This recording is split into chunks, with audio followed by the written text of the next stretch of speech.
નમસ્કાર વિદ્યાર્થી મિત્રો.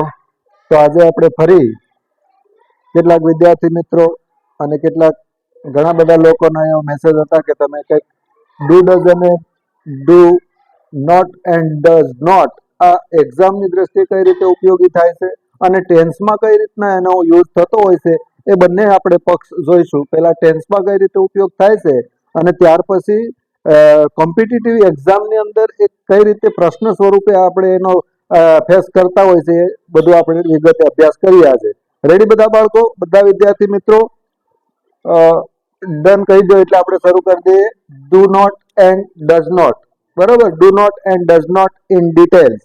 બરોબર, તો આપણે એક સિમ્પલ પ્રેઝન્ટ ટેન્સમાં જ્યારે હકારાત્મક વાક્ય રચના જોતા હતા ત્યારે હકારાત્મકમાં એક સૂત્ર હતું સબ્જેક્ટ, વર્બ એન્ડ ઓબ્જેક્ટ. બરોબર, તો અહીંયા ખાલી આટલો ફરક કરવાનો છે. પહેલા સબ્જેક્ટ મૂકી દો તમે, સબ્જેક્ટ એટલે કરતા. રેડી, સબ્જેક્ટ મૂક્યું પછી તમારે શું કરવાનું છે? ડુ નોટ અથવા ડઝ નોટ મૂકવાનું છે. બરાબર, ડુ નોટ અથવા ડઝ નોટ ક્યાં મૂકવાનું છે ખબર પડી ગઈ. સબ્જેક્ટ પછી મૂકવાનું છે do not and does not. હવે બે મૂક્યા છે, ડુ નોટ ક્યાં વપરાય અને ડઝ નોટ ક્યાં વપરાય એ પણ આપણે બહુ અગાઉના વિડીયોમાં જ્યારે આપણે ડુ ડઝ એન્ડ ડીડ નો ઉપયોગ કર્યો હતો ત્યારે આપણે ડુ નોટ ક્યાં વાપર્યું હતું અને ડઝ નોટ ક્યાં વાપર્યું હતું એ વ્યવસ્થિત ભણ્યા હતા. બરોબર, તો એમાં કોઈ પ્રશ્ન નહીં હોય મારા ખ્યાલથી, છતાં પણ આપણે એનું સોલ્યુશન કરશું. ડઝ ક્યાં આવે છે અને ડુ ક્યાં આવે છે. રેડી, પછી તમારે શું કરવાનું છે? અહીંયા ક્રિયાપદ મૂકી દેવાનું છે.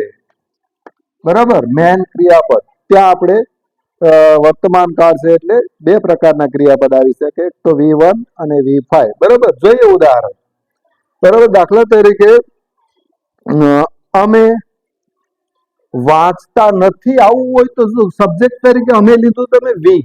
બરાબર, તો વી છે એ પ્લુરલ સબ્જેક્ટ છે એટલે કે બહુવચન છે. જો જ્યાં બહુવચન આવતું હોય ત્યાં ડુ આવે અને નકાર છે એટલે ડુ નોટ. વી સાથે હંમેશા ડુ નોટ આવશે. Ready, we do not.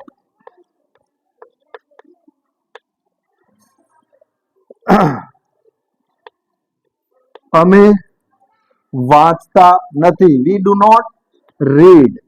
Ready, અહીંયા તમે સબ્જેક્ટ બદલતા જાઓ. વી હોય, આઈ ડુ નોટ રીડ. હું વાંચતો નથી, વી ડુ નોટ રીડ. અમે વાંચતા નથી. બરાબર, you do not read. You do not read. આનું એક કોન્ટ્રાસ્ટ આવે છે. ડુ નોટ ને ટૂંકમાં ડોન્ટ કહેવાય. બધાને ખબર હશે આ તો. ડુ નોટ ને ટૂંકમાં ડોન્ટ કહેવાય. I don't read. બરોબર, પણ હવે ભે લઈ લઈએ. They do not read. તેઓ વાંચતા નથી. રેડી, અહીંયા સુધી રેડી છે. બરોબર, do not do not do not. ધ્યાન આપજો, ડઝ નોટ નો પ્રયોગ ક્યાં થાય છે?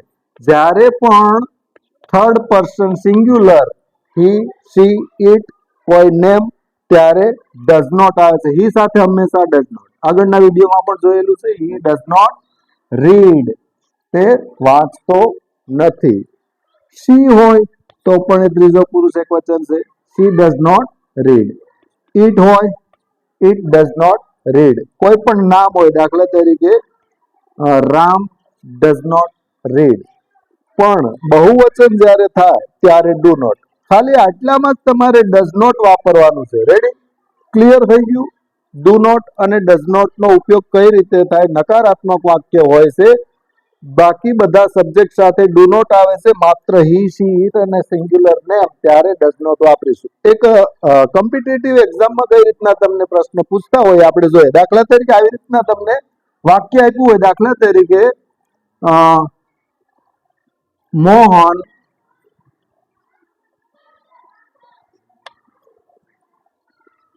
ખાલી જગ્યા પ્લે ક્રિકેટ. આવી રીતના વાક્ય આપ્યું છે.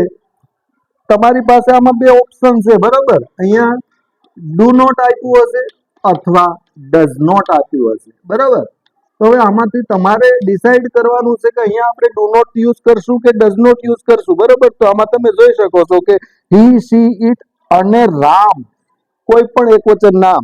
તો જુઓ તમે અહીંયા મોહન એક વચન નામ છે, તો એક વચન નામ હોય એટલે ઓલરેડી તમારે ડઝ વાપરવું પડે. બરાબર, તો અહીંયા તમને ખ્યાલ આવી ગયો હશે કે ડઝ નોટ આવે, આ ખાલી જગ્યામાં શું આવે?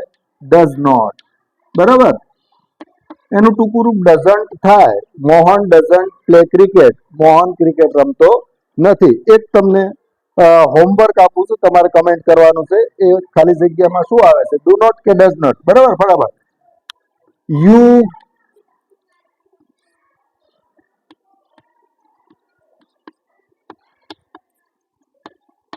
બરાબર.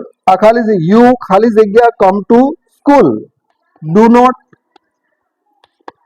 કે ડઝ નોટ? કમેન્ટ કરીને કહેવાનું છે. ખાલી જગ્યામાં કરતા જોવાનું છે. સબ્જેક્ટ શું છે? ડુ નોટ આવશે કે ડઝ નોટ? નક્કી કરીને કમેન્ટ કરો. Thank you.